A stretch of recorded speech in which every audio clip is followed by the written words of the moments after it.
Assalamualaikum warahmatullahi wabarakatuh. Selamat datang di channel Suheri 18.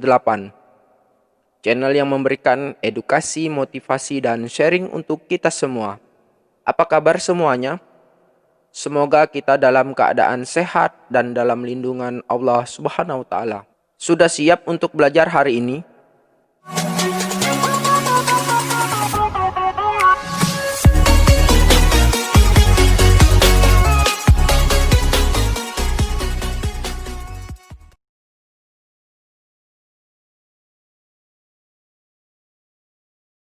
Baik, kali ini saya akan menjelaskan materi pada mata kuliah perencanaan, penganggaran, pembangunan pemerintah daerah atau yang kita sering singkat dengan P4D.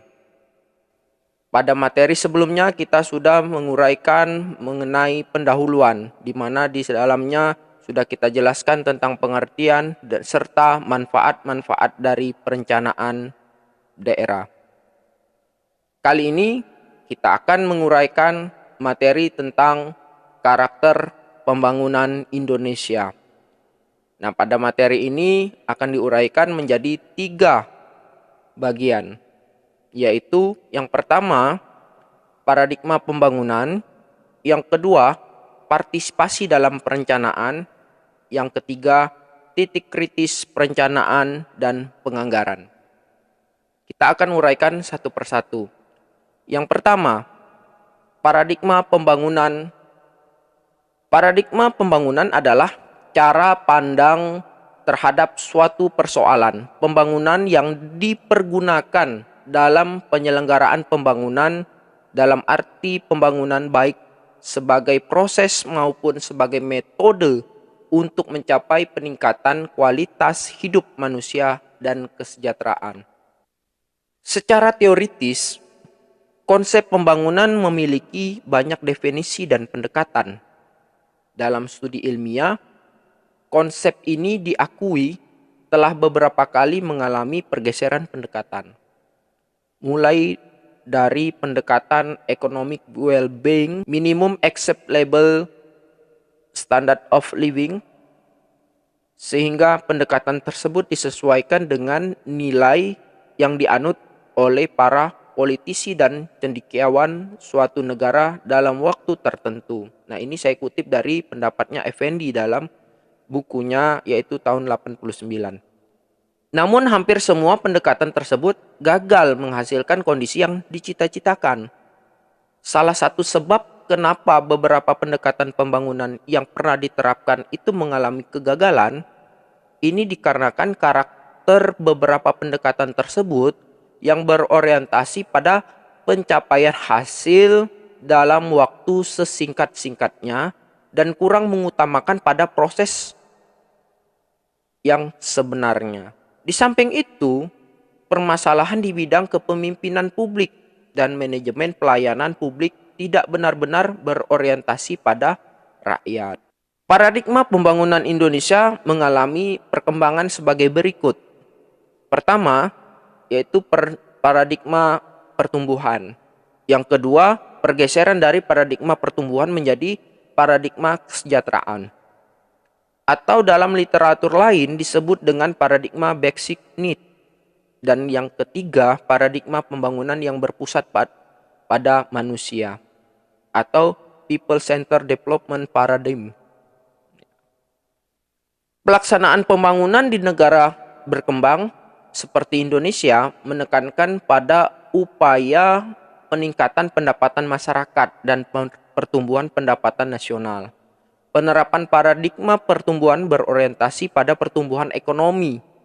Dalam hubungan ini, PBB mencanangkan dasawarsa pembangunan pertama berlangsung pada dasawarsa tahun 1960 sampai 1970. Dengan strategi pertumbuhan ekonomi negara berkembang sebesar 5% per tahun. Nah, pada periode ini, masalah distribusi pendapatan nasional diabaikan, sehingga timbullah masalah kemiskinan, ada pengangguran, ada kesenjangan pembagian pendapatan, urbanisasi, dan kerusakan lingkungan.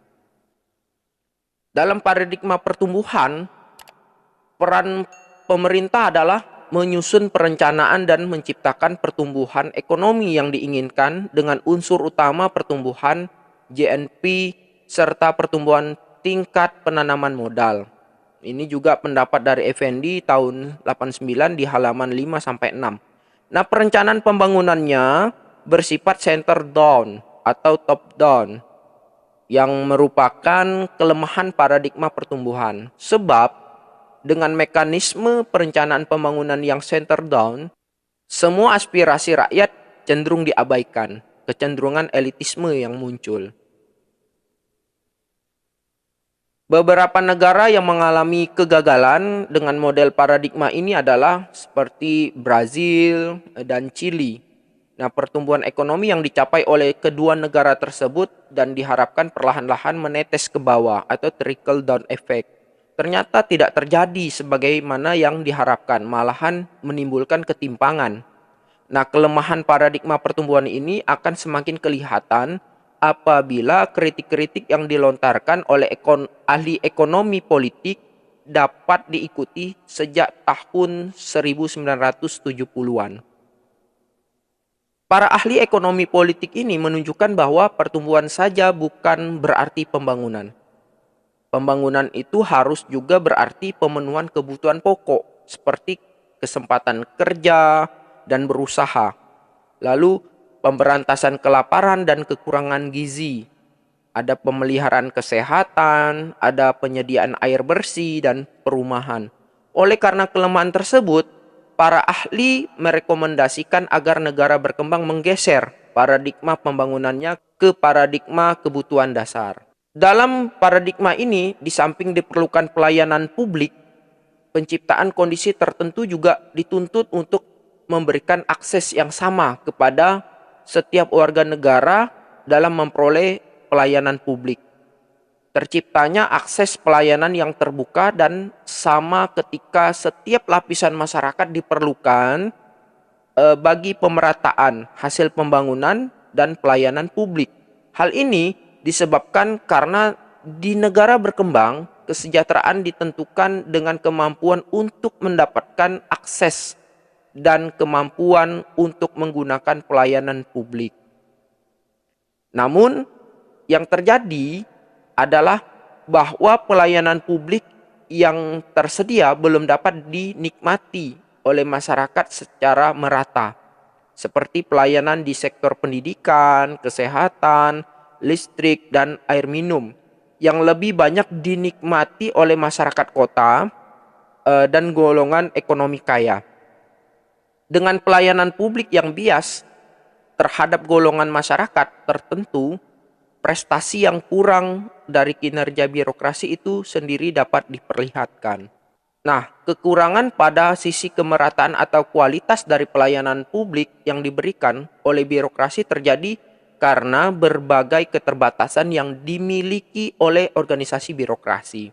Oleh karena itu, jika hanya mengandalkan birokrasi saja, pemerataan tidak dapat dilakukan. Secara umum, paradigma pembangunan model ini memang lebih berorientasi pada kebutuhan pokok, padat karya, berskala kecil, bertumpu pada sumber regional, berpusat pada desa, dan teknologi tepat guna. Akan tetapi, dalam praktiknya, paradigma ini menimbulkan benturan-benturan akibat kurangnya keluasan politik lokal.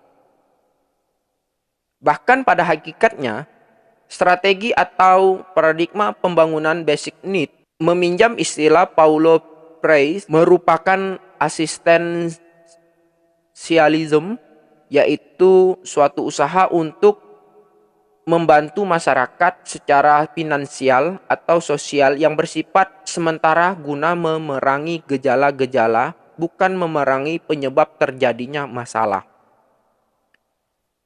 Strategi pembangunan yang asistensialism tidak mendorong masyarakat untuk mandiri. Tujuan membangun masyarakat tidak lagi dapat tercapai karena masyarakat hanya dipandang sebagai objek asistensi atau objek bantuan di dalam bentuk pelbagai pelayanan dan pemberian fasilitas sosial. Nah, pembangunan masyarakat dalam kondisi di atas justru memperbesar ketergantungan masyarakat pada uluran tangan pemerintah dan dapat merendahkan martabat warga negara. Ini menurut Muljarto tahun 87 di halaman 24. Jadi rakyat itu dianggap rendah karena hanya sebatas objek untuk diberikan bantuan. Harusnya masyarakat disejahterakan dan menjadi lebih mandiri. Atas kelemahan dari kedua paradigma pembangunan di atas, muncul lagi paradigma baru, yaitu paradigma People Centered Development. Nah, atau disingkat dengan VCD. VCD merupakan strategi atau model pembangunan yang berorientasi pada pembangunan kualitas manusia. Asumsi dasar dari paradigma ini adalah bahwa pembangunan itu harus sungguh-sungguh ditujukan pada upaya memberikan manfaat bagi manusia, baik dalam upayanya maupun dalam menikmati hasil-hasil dari upayanya. Di samping itu, paradigma pembangunan ini memungkinkan masyarakat untuk memiliki kesempatan guna mengembangkan kepandaian, kreativitas bagi masa depannya sendiri dan masa depan masyarakat pada umumnya. Nah, ini saya kutip dari Korten tahun 84. Fokus perhatian dari paradigma pembangunan yang berpusat adanya pada manusia ini, perkembangan manusia, kesejahteraan, keadilan, dan keberlanjutan. Nah, dominasi pemikiran dalam paradigma ini adalah keseimbangan ekologi manusia. Sumber pembangunannya adalah informasi dan prakarsa yang kreatif, dengan tujuan utama yaitu aktualisasi utama dari potensi manusia. Nah, dalam paradigma pembangunan manusia yang mendapatkan perhatian dalam proses pembangunan adalah pelayanan sosial, pembelajaran sosial, pemberdayaan, kemampuan, dan kelembagaan. Bagi suatu bangsa yang hendak mengubah paradigma, model, strategi dari pembangunannya, dari pertumbuhan ataupun dari basic need kepada people centered development ini, memerlukan reformasi besar-besaran. Untuk Indonesia, klaim pemerintah Orde Baru menyatakan bahwa strategi belakangan ini diterapkan adalah strategi people centered development. Namun, pada kenyataannya dari hasil berbagai studi oleh para ahli pembangunan, strategi yang diterapkan Indonesia adalah strategi pertumbuhan. Artinya reformasi kepemimpinan nasional dan struktural yang baru saja berhasil dilakukan barulah merupakan reformasi tahap awal. Nah, reformasi tahap kedua yaitu lebih mendesak lagi adalah reformasi strategi atau model pembangunan yang meliputi banyak hal. Misalnya fokus perhatian yang tadinya dititik beratkan pada industri untuk memupuk modal dan mencapai GNP yang tinggi harus diarahkan kepada pembangunan manusia secara utuh, di mana rakyat mampu menjawab tantangan lingkungannya dan tidak lagi tergantung. Nilai-nilai yang diperjuangkan dalam pembangunan harus lebih mengutamakan terciptanya martabat manusia. Nah, indikator keberhasilan pembangunan tidak lagi diukur dengan pertumbuhan ekonomi makro, tetapi berdasarkan pertanyaan sejauh mana pembangunan itu mampu menciptakan hubungan harmonis antara manusia itu sendiri dengan berbagai sumber atau modal kekayaan yang ada, dan sejauh mana manusia itu menguasai sumber-sumber yang tersedia, bukan ketergantungan manusia terhadap sumber-sumber tersebut.